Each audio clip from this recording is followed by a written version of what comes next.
అందరికీ నమస్కారం, good morning.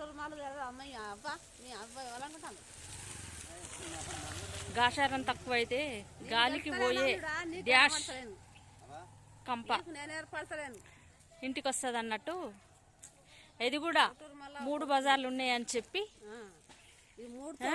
3 తోవల మీద ఈ 3 తోవల మీద పెడితే పిల్లలు ఉంటారు, కడుపుతో ఉన్న వాళ్ళు ఉంటారు, పిల్లతాళ్ళు పోతారు. గిట్లా ఎందుకు పెట్టాలా? ఇంకెక్కడన్నా ఊరవల పెట్టుకోవాలి కానీ ఊళ్ళో పెట్టద్దు. పిల్లగాళ్ళు ఆడుకుంటారు, వాళ్ళకి ఏం తెలుసు ఇదేంటిదా అని. ఇది కూడా 3 తోవలు ఉన్నాయని చెప్పి చూసి పెట్టుడు, కోడిగుడ్డు, నిమ్మకాయ, ఎర్ర ముద్ద, పచ్చ ముద్ద, జీడి గింజలు, మిరపకాయలు ఇవన్నీ పెట్టి ఇక్కడ చిన్నపిల్లలు స్కూల్కి వెళ్తారు. అటు ఇటు 10 మంది నడిచే రహదారి, ఇటువంటి రహదారిలా ఇట్లా పెట్టి మనుషుల ప్రాణాలతోటి చెలగాటం ఆడద్దు.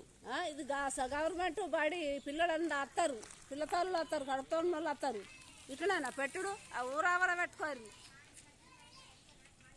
ఊరావల ప్రతిసారి చూస్తున్నాం కానీ ఈసారి నేను గట్టిగా వీడియో చేయాలనే నేను చేస్తున్నా. జీడి గింజలు, మిరపకాయలు, కోడిగుడ్లు, అన్నం ఇవన్నీ కనబడకుండా నేను వీడియో వేస్తున్నా. అక్కడ పెట్టిండ్రు, ఇక్కడ 10 మంది సాక్ష్యం చూస్తున్నారు. మనకు కూడా ఉన్నారు కదా పిల్లలు. ఎందుకు అలా చేస్తారు? చేయకూడదని తెలియదా? ఊరు బయట పెట్టాలి గా మాత్రం తెలియదా? ఎవరు పెడతారో కానీ ఇట్లాంటి ప్లేస్లలో పెట్టద్దు. చిన్న చిన్న పిల్లలు స్కూళ్ళకి వస్తారు, వాళ్ళు భయపడతారు. వాళ్ళ పరిస్థితి ఏంది? నేను శ్యామల గ్యాజంగి. సబ్స్క్రైబ్ చేసుకొని వాళ్ళు సబ్స్క్రైబ్ చేసుకొని లైక్ చేయండి, షేర్ చేయండి, బెల్ నొక్కండి. నా మీద ఏమన్నా కోపం వస్తే అడగండి, నేను ఖచ్చితంగా మాట్లాడగలుగుతా. దూరం ఎక్కడ లేని ప్రదేశాలలో పెట్టి రావాలి అంతలా అయితే.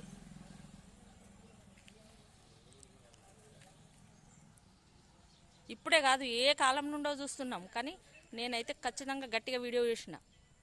ఈ వీడియోని చూసిన ప్రతి ఒక్కరైతే ఇలాంటి ప్లేసులలో, పిల్లలు ఉండే ప్లేసులలో పెట్టారని అని మా ఆలోచన.